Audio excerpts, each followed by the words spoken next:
कि जिन ट्विन टावरों को गिराने के लिए ट्विंस डिप्टी सीएम ने ट्विन ट्वीट किया है। नोएडा का ट्विन टावर यूं तो सुप्रीम कोर्ट में लड़ी गई कानूनी लड़ाई और उसके फैसले के आधार पर गिराया गया है, लेकिन सियासी पार्टियां इससे राजनीतिक लाभ लेने का मौका नहीं चूकना चाहती। यही कारण है कि जैसे ही ट्विन टावर गिरा, प्रदेश के दोनों डिप्टी सीएम केशव मौर्य और ब्रजेश पाठक ने एक साथ अपने सबसे बड़े प्रतिद्वंदी अखिलेश यादव के खिलाफ हमला बोल दिया।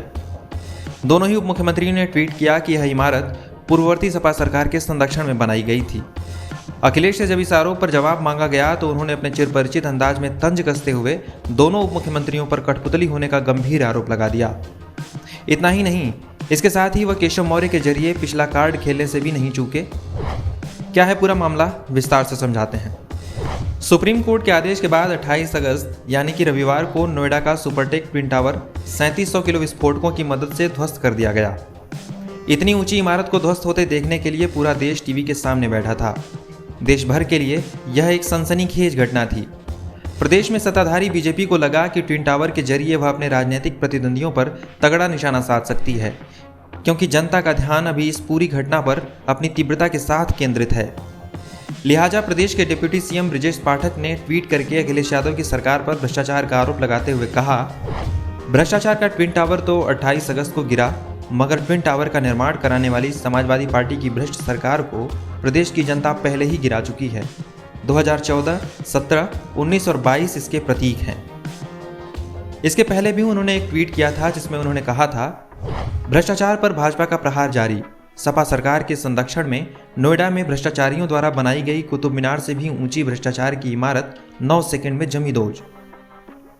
मुद्दा गर्म था तो केशव मौर्य भी पीछे क्यों रहते। उन्होंने भी ट्विन टावर पर ट्वीट किया और सिर्फ अखिलेश पर निशाना ही नहीं साधा, बल्कि एक कदम आगे बढ़ते हुए योगी सरकार की जय जयकार भी कर दी।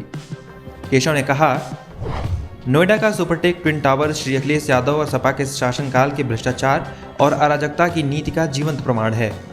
आज मुख्यमंत्री श्री योगी आदित्यनाथ जी के नेतृत्व में भाजपा की सरकार में सपा के भ्रष्टाचार की इमारत ढहेगी। यह है न्याय, यही है सुशासन। दोनों उप मुख्यमंत्रियों के हमलों पर अखिलेश से जवाब मांगा जाने लगा। ऐसे में अखिलेश ने अपने व्यंग भरे अंदाज वाले बयान से बीजेपी की चुटकी लेते हुए कहा कि दोनों उप मुख्यमंत्रियों का ट्वीट एक जैसा यानी कि ट्विन ट्वीट था। उन्होंने आरोप लगाया कि दोनों ही मंत्रियों के बयान दिल्ली से लिख कर आए थे, जिसको उन्होंने बस लोगों के सामने पेश कर दिया है। अखिलेश ने सिर्फ इतना भर ही नहीं कहा, उन्होंने केशव प्रसाद मौर्य को लेकर फिर से पिछड़ा कार्ड खेलने की कोशिश की। केशव मौर्य को निशाने पर लेते हुए अखिलेश ने कहा कि ये जो डिप्टी सीएम हैं, ये जो बोल रहे हैं वह उनसे बीजेपी के बड़े बड़े नेता जानबूझकर बुलवाते हैं, इसलिए कि वह पिछड़े हैं और पिछड़ों का झगड़ा बना रहे। अखिलेश ने कहा कि केशव मौर्य जो बोलते हैं वो दिल्ली से लिख कर आता है, लेकिन राजनीतिक जवाब सिर्फ तंज कसना नहीं हो सकता है। इसलिए अखिलेश ने बीजेपी की सरकार पर भी वही आरोप लगाए जो केशव और पाठक ने उन पर लगाए थे। अखिलेश ने कहा कि यूपी में जितनी भी इमारतें गलत तरीके से बनी हैं, सब में ऐसे ही बारूद लगा देना चाहिए। हो सकता है ऐसे एक्शन में बीजेपी को अपने टावरों में भी बारूद लगाना पड़ जाए। बिल्डिंग लॉज के बिना टावर बने हुए इसी कंपनी को हायर करके या दूसरी कंपनी हायर करके सब में बारूद लगा देना चाहिए, और पता लगेगा कि हो सकता है इनके अपने भी टावर ऐसे बने हों जो इल्लीगल हों, और हो सकता है इन्हें अपने टावरों में भी यही कंपनी से बारूद लगवाना पड़ेगा।